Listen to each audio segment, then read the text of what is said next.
Hi everyone and welcome to another episode of Small Talk. I'm Amy, this is my wife Maggie. Hello. And we are in West Hollywood, Los Angeles, California, and so apologies that it's a slightly different background to usual. It may be loud again in the background. It may be loud. Yes. There may we be may dogs get kicked out. running across the path Unlikely like to be last dogs, time. But we will probably get kicked out. We may get kicked out. We found a very quiet spot to try and film. And obviously we are in the US for Gen Con, but there's a little bit of time, so we're just enjoying the sunshine. It's been a very long winter in Melbourne, Australia, and Yes. oh my goodness, the first day I got off the plane, I just sat in the sun and I felt like my life being restored. You were sending me photos of like the beautiful sunshine, and I was like, I was sending photos of palm trees to Maggie, who was still in Australia because we 7-degree Celsius of weather. Yeah. Which is, So we flew separately this trip because we weren't planning to go to Gen Con because we'd already been to Dice Tower West this year, and it's very hard to get time off work and it's expensive to travel to the US. But I was fortunate enough to have some meetings line up where I could come and be here and do some work things, and then Maggie could join me a little bit later. There is a helicopter overhead. Well, it's going to happen. It's going to happen. It's LA. We're just going to celebrities got to get to places fast. That's true. We're going to work through it. So I was here on a very much a whirlwind tour. So I thought in this video I could just talk about some of the great things that I've experienced in the last week. I flew into LA, of course, a week ago, and then spent a little bit of time down in Manhattan Beach, which is beautiful and just the perfect place to acclimatize to summer. Nice. And then I flew to Denver in Colorado. I've never been to Colorado before. I've been to Colorado, yeah. But actually then we jumped straight in the car and drove to Boulder, Colorado. And Boulder is such a pretty town. Yeah. I didn't know anything about Boulder. It's almost like a Disneyland set. Like everything is so clean and so beautifully like kind of touristy. There's a street called Pearl Street, I believe, and it's just really, really pretty. Nice. Lots of gift shops, just really nice. And so I was really surprised by that. Went around and did a little bit of touring, met up with some people who took me to the Flatirons, which is this landmark. It's like a huge mountain that has these rock formations pretty cool on the side of it. Yeah, you sent me a photo and I was like, oh, what? Like, you're like, it looks really like an love iron. this. Yeah, it looks like an iron has And been I was pressed like, up against the mountain. They're very flat. It's Yeah. like you never really see a mountain that just kind of slides off. Yeah. Like in one. Yeah, it's pretty impressive. Like, and then also drove around and got to see like there were a lot of deer just like on the side of the road. And if, in America you're like, oh dear, how annoying, they're on the roads. It'd be like us with kangaroos. Yeah. It's like, wow, another kangaroo. Yeah, for us They're it's everywhere. kangaroos, but when I'm here and I see a deer just sitting there, I'm like, oh, it's so beautiful. And the squirrels as well, I'm like, oh, squirrels. I do love squirrels. Yeah, and there were lots of squirrels and deer. And when you drive up the mountain range near Boulder, you can kind of see glimpses of the Rocky Mountains. Super beautiful, but it was such a whirlwind tour. I did get to go to one board game shop, just drop in really briefly because it was close to where I was, called Grandmaster Games. So if you're familiar with the area, did get to drop in there and have a look around. I don't think I bought anything, but I was just hanging out with one of my colleagues who actually bought Fox in the Forest because I had taught him that in the airport, because when you're traveling around a lot and you've just got nothing to do, waiting in to board, played a quick game of Fox in the Forest. I have to, well, this is what I was going to say. Playing with a new person did not improve my win rate. He beat me every time. So it's not one of those, So like, it's you not get one of better those with experience kind of thing. Yeah. Stop. Yeah. I'm so sorry. That's okay. Is it California? No. Okay, so unfortunately we do have this area reserved. Oh, okay. That's all right. Okay, cool. Yeah, No worries. We'll wrap it up. No, That's that's okay. okay. We're getting kicked out. So Okay. we'll move it to another location. Yeah. So we've just been told we need to move locations because this area is booked. So For another filming. we're going to go wander off and find somewhere new. Life in LA. So stay tuned. We'll be back in a moment. Okay, let's try that again. Location number 2. Location of 2. Question mark. Location 2 of 30. It's probably even louder. Yeah. We're going to just increasingly get louder and louder until we end up in the freeway. We'll be in the center of the freeway with cars going on. We just have to talk a little bit louder. Lucky we've got our mics on, so it's very noisy right here. Anyway, where was I at? Okay, so Boulder, Colorado, really pretty. I spent less than 24 hours there, can you believe? Jumped straight back in a car, went back to Denver, and then flew on to Minnesota, which is the first time I've ever been to Minnesota. I was staying in Minneapolis, and Minneapolis was a really great time. I actually felt like Minneapolis was like similar culturally to Melbourne. Very like laid back. I did a little bit of touring around as much as I could around my meetings. I went to the Mill District, which is where there is a very famous mill a flour mill that exploded because flour is highly combustible. Who knew? Had no idea. Baking is at risk. Yeah, really Hazard. Dangerous to have flour in your cupboards, people. After I saw, the ruins. But what was really interesting is like we got in and we'd been traveling all morning because we'd driven from Boulder to Denver, flown to Minneapolis, and there's the time difference, and so it was like, so exhausted, and we hadn't eaten. And so we wandered down to the river, and we just stumbled upon, I kind of did a quick Google. I was like, this restaurant gets good reviews. Let's go here. And it's called Awami or Awani. But it was a Native American indigenous restaurant. And we just decided to see if we could get in. And they're like, oh yeah, sure. We've got a table at the bar. And we had this incredible meal where they don't serve anything that wasn't available colonization. Yeah, right. And so the foods were mostly corn-based. Yeah. So everything's gluten-free. And then all of the meats were like bison and elk. So I had an amazing bison taco. I had never had bison before. Yeah, right. And now I want to eat bison for the rest of my life. It was so delicious. I've never had it. Yeah. And we had there was some fried crickets and just like all of these really native ingredients. A lot of savory with fruit. Anyway, so had this beautiful meal. And then left, and I was chatting to one of the Joeys who lives in the area, who said that would be my number one recommendation because it just won Best New Restaurant in America. And you just wandered in. Wandered in. Sure, just like in the Just corner. wanted it. And the chef won a James Beard Award.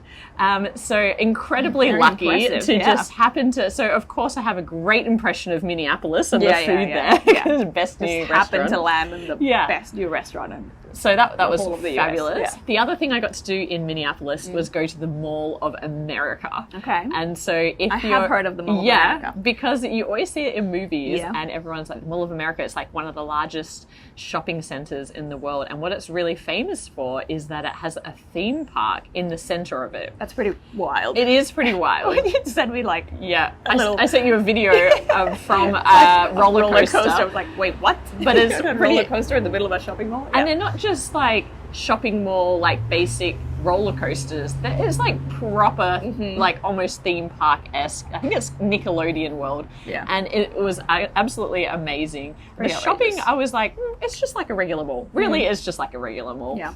But you walk all the way around, and in the center is this theme park. And so when you're on the roller coaster, you're just going past, oh, look, there's Sephora or like whatever. So there's just shops around you, and it's this big glass covered area, and it was pretty amazing.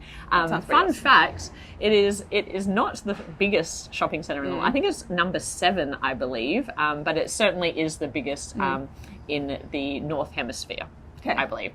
And of course in America. So that was really interesting. I learned a lot about kind of the region. Did you know Peanuts, Snoopy, is from Minneapolis? I did not know that. Yeah. There you go. There you go. And what else did I learn about the area? Funny, I was out for dinner and we were having these conversations just in general, just, storytelling. And one of our friends started telling us the story about a salad that she had ordered in the Midwest somewhere. And she started the story like this. She said, and then I ordered the green salad, not the Jell-O green salad, but just a regular green salad. And I was like, hold up. Wait, what? Wait, what? What is a Jell-O green salad? And then we had this weird cross-cultural exchange about lost in translation moment. What is happening here? Yeah. No, it was me saying do you mean jelly? And she said, well, no, I mean Jello. And I said, yeah, but like gel, like what you eat at a hospital after you get your tonsils out, like jelly. And she was like yes, wiggles and yes, sets. and it's like that, yeah, very sweet. And she's like, yeah, they put it, it's a salad. I was like, how is that what is happening? And then she was telling me about how they use like that bundt mold, like cake mold. Yeah. And they put in the jelly, and then they suspend vegetables in the jelly, and you Such serve a mind-blowing yourself. It is, concept. but it's interesting because I think Americans do obviously love sweets, but the sweet, As do I. but the sweet and salty combo. That's really awesome. Yeah. Yeah, like here, you know, in Chicago where you get that popcorn that's like kind of sweet, and the cheese with the caramel. And apparently that's what the salad's like. And Thanksgiving when you serve roast sweet potato with marshmallow on top. That's just sweet and sweet. That's not. That is sweet and sweet. Yeah, but but you have it with your turkey. Yeah. So that's like... The meal becomes sweet and savory overall, yes. It is so mind-blowing, though, for an Australian. So I absolutely, when I get back to Australia, I'm going to make a Jello salad. I'm just going to pause here because I can see a little spider. It's very, very tiny, but the only reason, there's zero fear about this moment. But the only reason I bring this up is because one of the things that every American tells us whenever we talk about Australia is like, but there's spiders.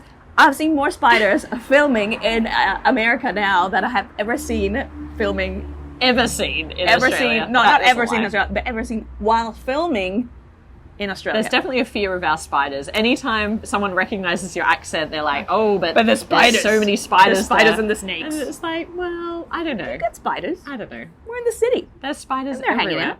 Yeah. Anyways, sorry, I digress. Did digress. Look over there. Just like, so where am I at? Oh yeah, Minneapolis. Yeah, so we talked about the green salad. Yes, I went to a game store in Minneapolis as well. I went to Tower Games, which is a wonderful store, and I managed to pick up a couple of games that we're going to talk about because we've had the opportunity to now play since Maggie has arrived. So I did all of my travel and came back to LA. Maggie flew into LA just a couple of days ago, and now we've spent the weekend getting some sunshine, which has been beautiful. Too much sunshine sometimes. Yeah, I got a little bit sunburned because I thought, you've got an ozone layer. It'll be fine. We don't have an ozone layer. Yeah, so you have that luxury of, a protective cover. Yeah, in Australia you get burnt in like 10 minutes and even, very intense heat. Yeah. Whereas here, I think I got lulled into a false sense of security, but then I was in the sun for like 4 hours and managed to get quite sunburned. Irresponsible. Yeah. It was like, is it hot in here? Like, no, it's just you. Your my body is like radiating. Crying out for help. Yeah. So I've been a little bit more sun smart now. And the whole time I'm like, I'm in the shades. Like, don't you want to be in this? I'm like, no, I'm good. I'm enjoying myself. Maggie always is, it'd be the hottest day and she's in jeans. yeah. But it's like, that's my whole, like, as a South American, it's like we're always in jeans. And you're always cold generally. And I'm always cold. So you run very cold. And the pool, like there was like, we went into a pool for a moment and she was like, this is so lovely. And I was like, this is freezing. Yeah. I'm in physical pain. And it was probably I don't know how many degrees. Like, it was probably a very warm. Pleasant. It was lovely.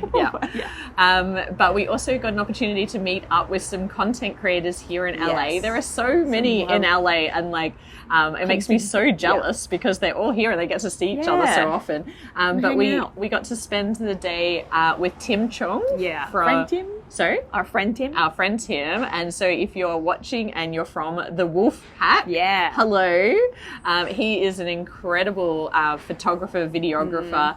And we got an opportunity to check out his studio, which is incredible. And we have so much studio envy. There's wonderful some studio space. Goals right there. Oh, yeah. That's going to take us a while, though, to get there. I don't think we'll ever get there, I don't honestly. think we'll ever. We tried to take a selfie with him, and we couldn't work out how to do a selfie, and with a timer, and with the... we went to with a sign for the hot pot restaurant in the background, so that was a mess.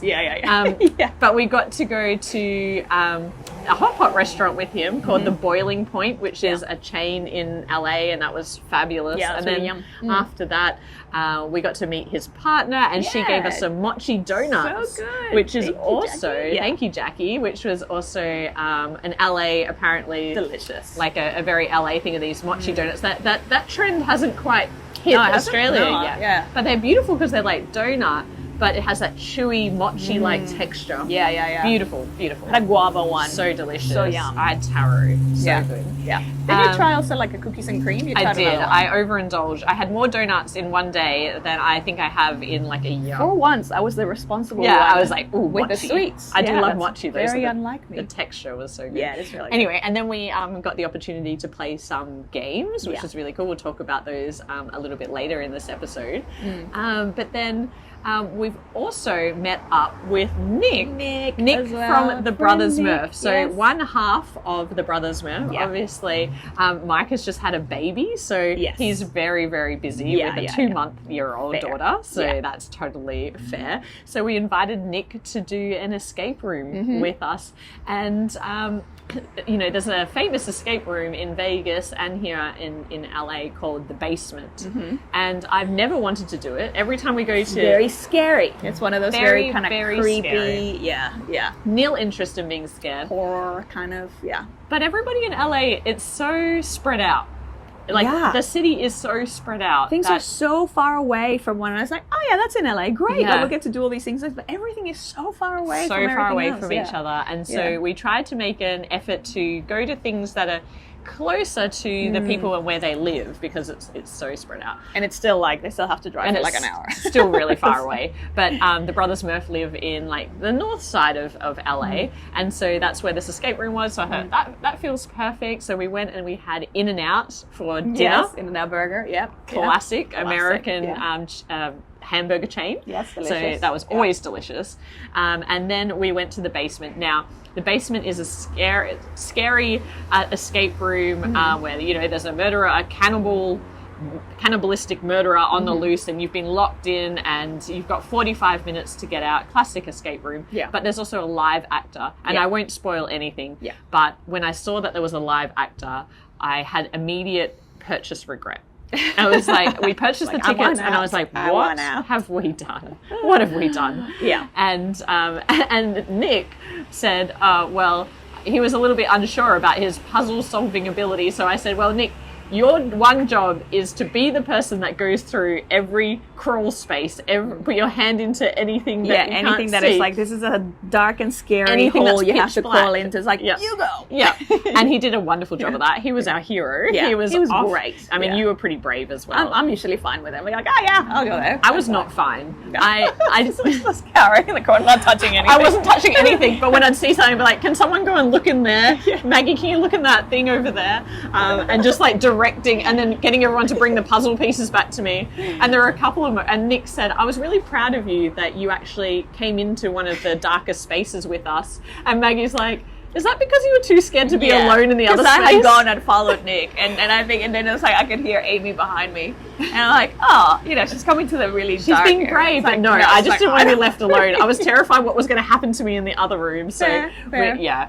but we did manage to escape. We did. And I don't know if they say this to everybody, but They they may. were like, only 10% of the people get out of this Yeah, room, it's a and you did it in 10% incredible escape rate. time.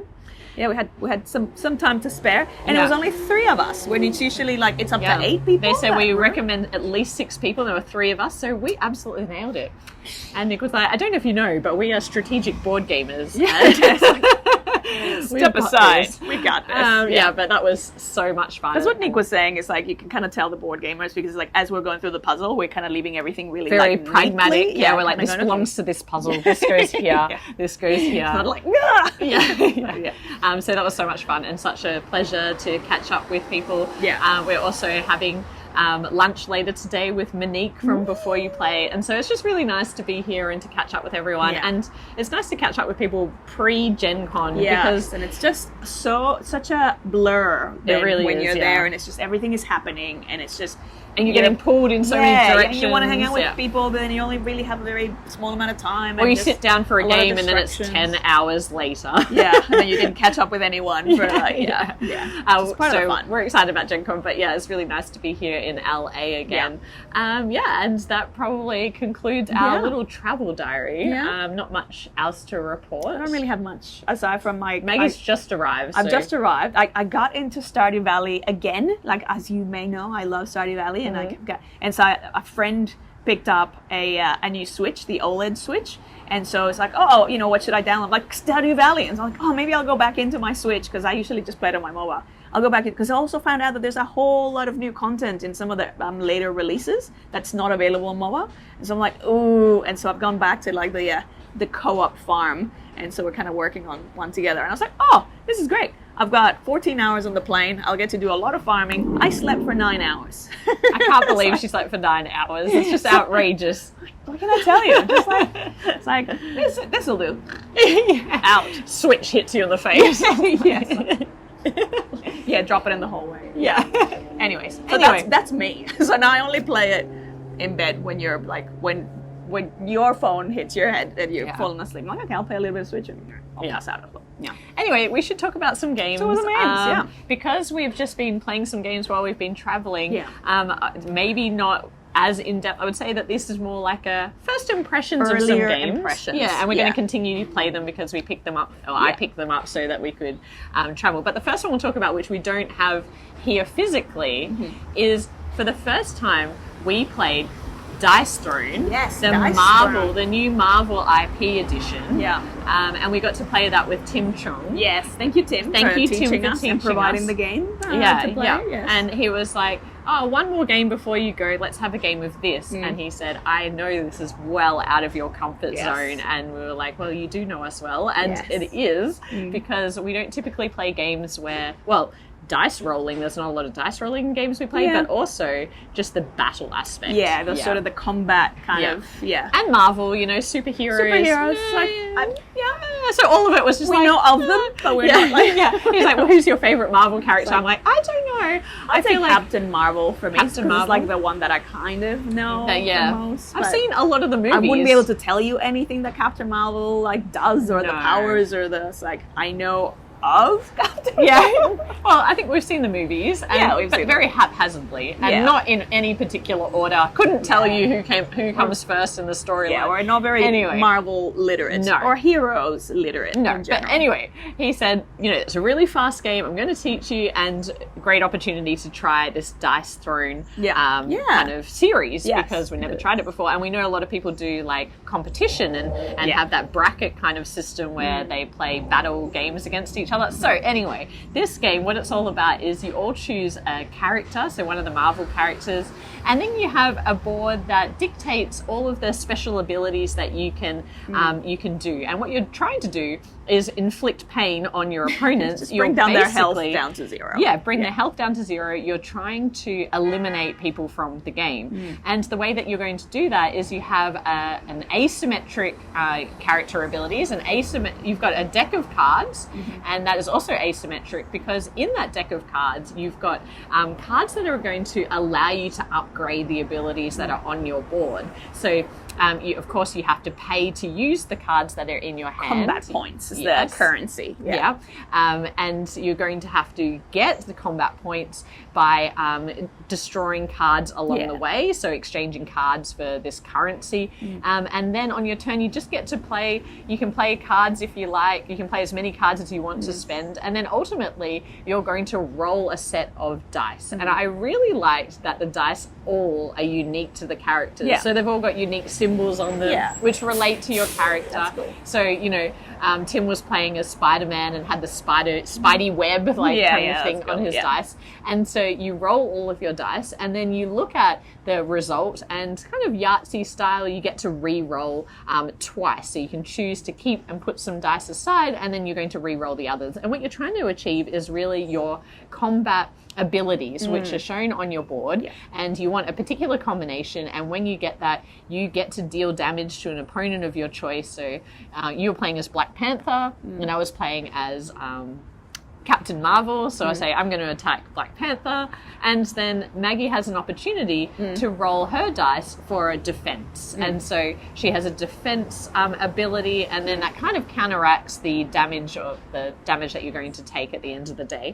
And along the way you can also get these tokens that give you special abilities that you can use to inflict more pain on your opponents or to defend yourself in some way. Like you had an armor ability that could a one-off token that you could expend. Yeah, and to then, like deflect damage and stuff. Yeah. And so but also like this other like little tokens that meant that every time I would attack, I could inflict additional damage and Yeah, and so basically you just continue to play until all of the other opponents are defeated and you win the game. And it was faster than I expected. So it's actually quite a quick game, and I'm sure if you're familiar with the characters, it would be really fast. Like we were a bit.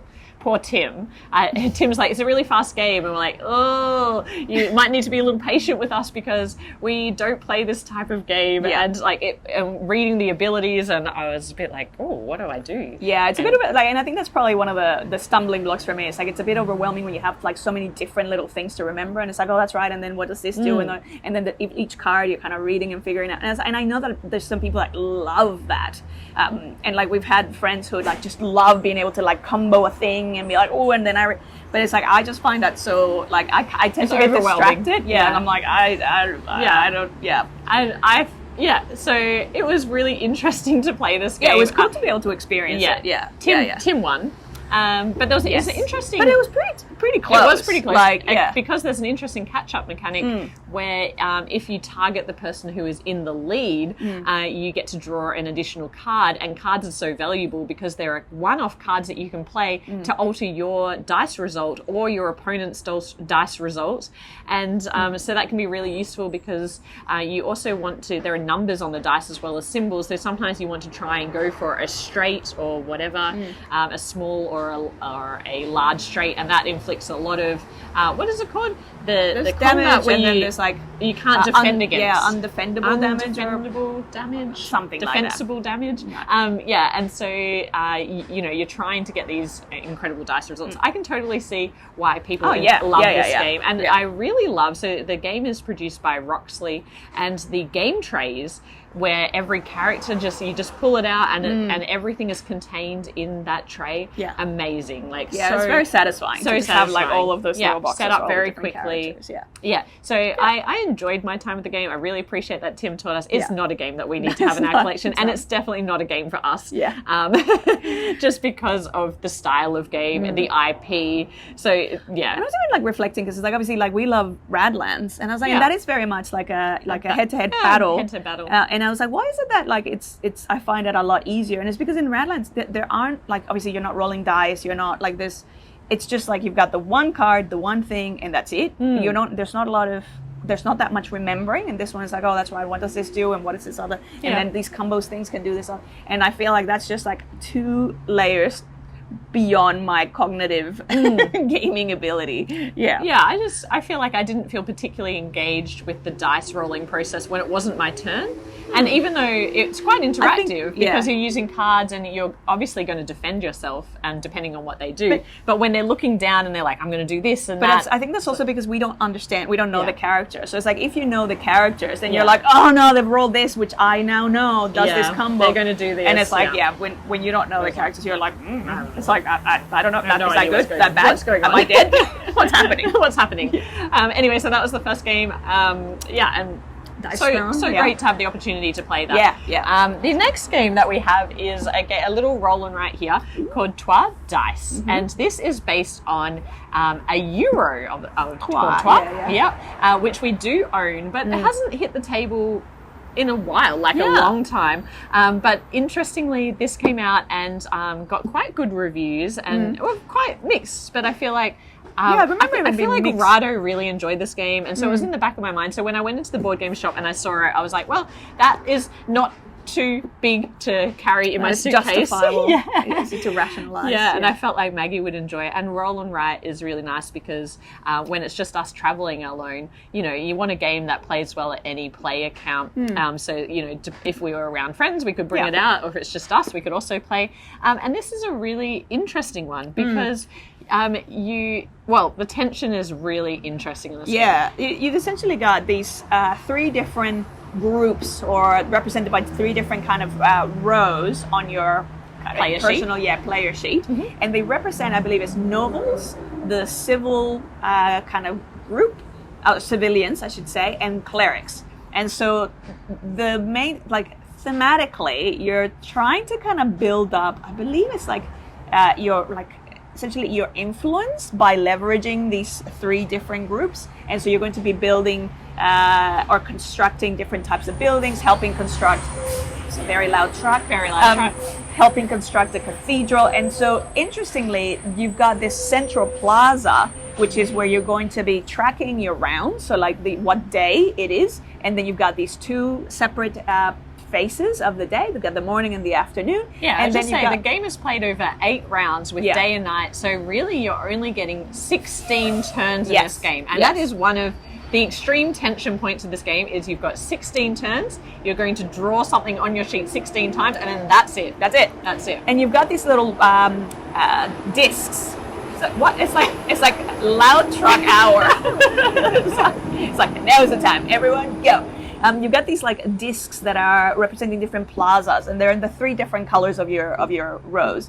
And so you're going to be rolling dice, this transparent dice that then get put in ascending order on top of the plazas, and then they become the color, because they're transparent, they become the color of that plaza. So you'll have then, if a transparent dice goes on the yellow plaza, it becomes a yellow die. Yellow die. And then there's one black die that is like the destructive die that in the first couple of rounds, it destructs just that plaza, meaning you can't really use it, and it's not something that then you're going to be able to mark on your board. But then in later rounds, not only does it destruct that one, it also destructs the equivalent on your board. Yeah. And so what you're doing on your turn is it's simultaneous choice. Yeah. So once we've laid out the dice, everyone's going to choose the die that they want to use to fill in their player sheet.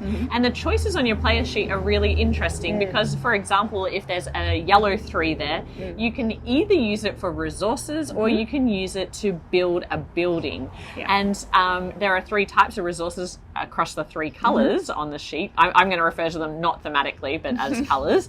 And the resources do different things. So, for example, with a yellow 3, I could get 3 coins, or I could build a building in the 3 column of the yellow space on the board. And you want buildings because ultimately they are going to score you victory points at the end of the game. But the really, really tricky thing about this game is they are only going to score you points so long as you've marked off the cleric area.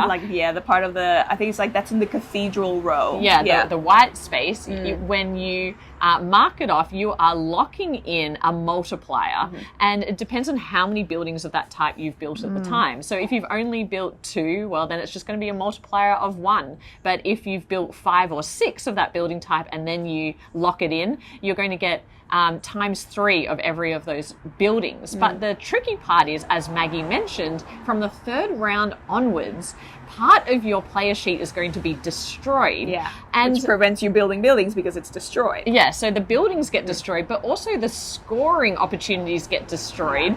And so if you haven't locked it in, you're in real trouble, but you don't want to lock it in until you've built enough of those buildings. So that's at what point, it's almost like, it feels like a push your luck game because to a degree, there's a bit of a risk. There is a real appetite in it, And what else is interesting is you can protect those scoring abilities by building a little fortress around them. But that means that you're using a turn to do that, which won't give you any points, and you get so few turns. And so it's just like an insurance policy that you spend a whole turn on trying to go, well, hopefully now this won't get destroyed. So it's really interesting, that destructive element, because I really wanted to build that building because it was going to give me this adjacency bonus, but now it's been destroyed by the game, and it's just the end game scoring is so, I don't know if we were just playing badly, but the end game scoring is so low because if you don't lock in a multiplier and then that opportunity gets destroyed, you just all the buildings you've built are worth nothing at the end of the game. And you're also collecting meeple symbols along the way. They give you kind of like your bonuses, consolation. It's some like, victory points. As you're building some of the buildings, you're actually collecting those meeples, which are points. So it's like they're very few points in comparison to the multiplier points that you can get if you manage to actually get points from the buildings themselves when you do the cathedral matchup. I really liked the game. There's a little bit of upkeep in that one person is constantly having to... The town crier. The town crier is having to roll the dice and lay them out. And then also the coloured disc. Well, Yeah, they flip. Yeah, the plazas. The Yeah. plazas, they flip. The one and that's turn destroyed over. gets flipped. Yeah, Yeah, and sometimes they have a different color. And Yeah. it's meant to, and it has a little indicator on it to show you what color it's going to turn to. So if you're really good at this game, I'm sure you could we're not map out yet, what you're yeah. going to do in the next round. We are not that good at this No. game, but I'm intrigued to try it and get better Yeah, at it that's because interesting. this is a hard roll and Yeah. write. Like this is a sophisticated roll and write. Yeah. And like definitely a gamer's roll and write. This is not Yeah. a game I would pull out to play with a non-gamer. No, not at all. It is quite challenging to wrap your Yeah. head around the trade-offs that you're trying I to like that do. there's not a lot of things to learn or understand. Like, you know how there's games that can be, it's like, very loud truck. It's like, Truck alert. There's games where it's like there's a lot of fiddly things, or there's a lot of disjointed things, and you have to explain. There's not a lot to explain in this one, but to master it is quite tricky to Yeah. like figure out the decisions and the but when You could that's quite end. interesting. You could end on very little points in Yeah. this game. It's quite punishing. Punishing is the right word for it. Yeah. A little bit. I felt like there was a little bit of randomness with the destruction of elements. Well, yeah, because it's dice being rolled. Of course, and yeah. you can mitigate against that by building the Yeah. forts, but even that has a bit of a chance element of whether Yeah. you're able to do that. So if you like no luck in your games, then you probably Yeah. steer clear of this one. But if you're looking for a more challenging roll and write, check that one out. Yeah. That is Trois Dice. And the last game that we'll talk about today is another roll and write for the same reasons. I picked up the other one, called Dungeons, Dice and Danger. Now, we had the opportunity to see this at Dice Tower West because our friends Covray Yes. and Foster the Meeple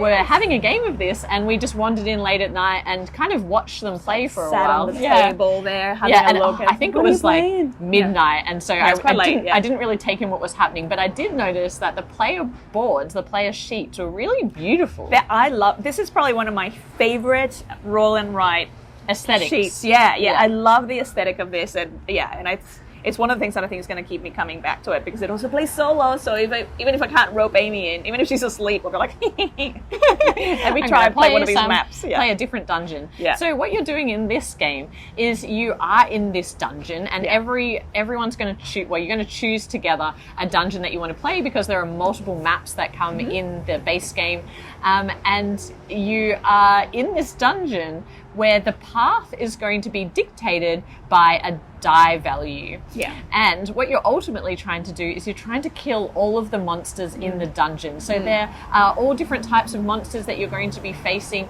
and to attack those monsters, you're also going to need to have very specific die values, and then they're going to take damage until you destroy them. And because it's a dungeon, you're wandering around. There's also treasure that you can find. There's Diamonds, coins. There's yeah. diamonds, all types of things that you're going to be able to collect in order to get victory points to the end of the game. So the way that this game works is that the active player is going to roll 5 dice, and they get to use all 5, but there is one black die that only they get to use. So all of the other people around the table are only going to get to use the 4 white dice. And what you're trying to do is you're trying to allocate those dice into pairs of dice, and then you're going to sum their values. So if I had a 1 and a 2, you sum that, and so the value I get to use is a 3, and then the other 2 dice might be a 6 and a 5, so I've got an 11. So I've got a 3 and an 11 to work with, but I could also mix up those pairs and get a different result. Yeah, different So, combos, whatever combo you can make. so of you're pairs, summing, and of course the active player gets an additional die, Yeah. which means that they have more Choice. options and more combinations that they can work Yeah. with. So when you've got those 2 numbers, very loud. That was the loudest. That was a convertible. Yeah, a convertible. That's how you know how powerful you are. It's by The the sound, how disruptive you are to ThinkerThemer. So what was I saying? well done, sir. You've Yeah. made it in life. So Yes. 3 and 11 are the 2 values that you're working with, and on your dungeon you've got starting values, so you can only start from certain areas. And so I might cross a 3, that's in a starting area, and then if you're not going to use one of the starting numbers, then it needs to be adjacent adjacent to a previously placed number. So you're going to start in one area and move out from there through the dungeon as you might expect that you would do. And so you're creating these paths. But when you hit a monster, you can't move through them until you've attacked them. Until you defeated them, yeah. And what is really cool about this game Well, it's not is, like they're going to be like, yeah, oh, you want to go over there? Yeah, that's fine. Yeah, sorry. Go ahead. Come right through. Yeah. Oh, sorry. I'm in the way. I'm sorry. I'm sorry. You're going to come back later and defeat me? No. That's fine. So once you hit these monsters, there is a particular number or numbers that are going to attack those monsters. So a monster might need a 5 and a 9 to be hit, and then they've got a number of hit points, and you're going to have to keep rolling until you've got those numbers to be able to destroy the monster. You get a reward for if you destroy the monster. You get more reward if you're the first person to destroy a monster. But then what's really interesting is there are usually multiple paths that lead into the monster, and the more paths you've unlocked, the more numbers become available to attack that monster. And I just think that's really clever, because then you've got more opportunities to hit the monster. And why that's also important is because in this game, if you cannot use the number, or if you cannot use a pair of dice, you're going to take damage yourself. Yeah. And so in this game, you are constantly looking at the set of dice and going, okay, I could have a 5 and a 4. I can use the 5, but I can't use the 4. Yeah. Or I could have a 6 and a 9. Is that more useful? And so you're trying to like work at, actually those two combinations of dice are not possible, but just ignore that.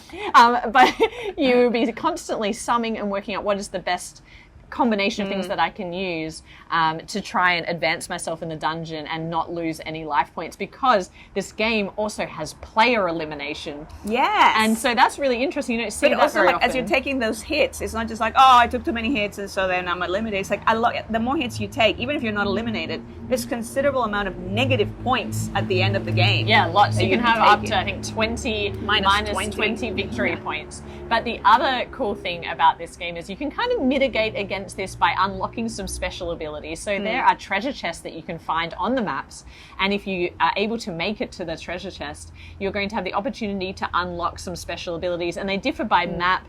But for example, it might give you an opportunity to use the black die when it's not when you're not times. When you're not the active player, or give you additional life points that you can use. And so there's some really fun little elements. I really enjoyed this game, but it is a mental workout. It was surprisingly because it looks really cute, and it's not difficult, but you're constantly having to sum different combinations of numbers. It's like fire trucks. Yeah, there's fire trucks. There's everything going on here. I mean, it's hopefully LA. the lapels are doing their job. I mean, there's only so much miracle here. It is. I might just.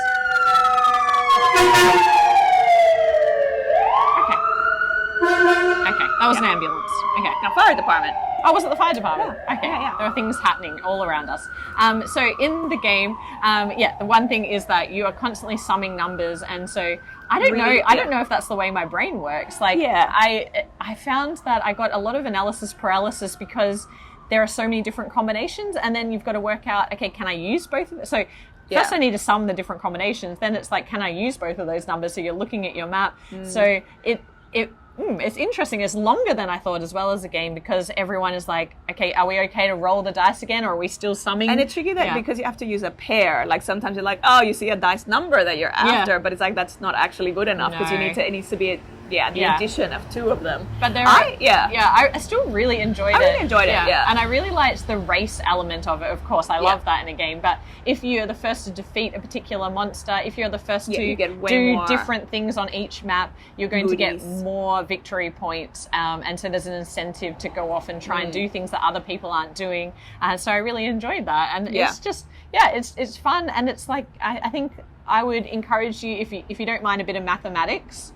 Well, that's the first thing. That is the first probably hurdle. that's the main part of your brain that you're going to be using, is adding up, and then kind of looking for what, are these numbers available? And then if because often you'll find yourself with that whole setup of like, I really need a 9, and then you get the 9, but then it's like, but the other number I can't place. Can I afford, to take that hit point? Or it's like, well, no, so maybe I'll need to do a different combination with these, with this dice. So I thought that was really interesting, but it is brain burning. It's brain burning, and it's also quite long. But if you're looking for a more involved, longer experience, it doesn't feel long because it feels like you're trying to achieve a lot of things in the game. But it's definitely not a really quick game to pull out when you're waiting to get on a plane at an airport. No, this game's going to take longer than that. And I must say, as more loud trucks go past, I absolutely love the concept though of this journey, like that you're journeying through this dungeon, and like that really fed the themer in me, kind of going, oh, I can take this path, and then I'll be encountering, and the names are really cute. It was like, I can't remember off the top of my head, but it's like they're all like kind of like pet things. It's like this like Sphinx, he like loves naps, and the other one loves treats, and the other one loves Zoomsies. Zoomsies. Which actually, now thinking about it, it's like, oh, but that kind of reminds me of pets, and now I don't want to attack those monsters. They sound really cute. It is really cute. The artwork is really beautiful. Oh yeah, I'm intrigued by the fact that it's only 1 to 4 players, so that must have something to do with the fact that there's a lot of race elements that maybe. But I'm sure you could play it with more. Yeah, it would just take. It would. Yeah. No, I think you could play it with more. Yeah, it's probably just, well, there's only 4 pencils. Yeah, maybe it makes the game a lot longer, I would suspect, because you're waiting for everybody to do the addition in their mind, so it would probably take a long, difficult for everyone to see you need maybe like a little magnifying way of everyone to be able to see the dice. Tim was teasing me because I needed all the dice to be brought together into a pile to see them. So that I could sum them. I was like, for some reason I can't sum them unless they're sitting right next to each other. I see that. Yeah, that makes sense. So that is Dungeons, Dice and Danger. Check that out if you are interested in that. But that's it for us. Apologies that this video is dropping a little bit late. Yes. We realize we no longer live in the future when we're in California. Yes, that is a really good advantage that we usually have. And so filming on the weekends, usually we drop Monday morning, but now we're a little bit all over the place because we're also kind of on holiday. So sorry about that, but we're going to try and continue with the content, and of course we'll show you some footage of Gen Con once we get there. But thank you so much for watching. As always, we appreciate you all. Hope you have a wonderful week ahead, and we'll be back with more board game content soon. But let's get out of here before someone tells us to leave. Bye for now. Bye.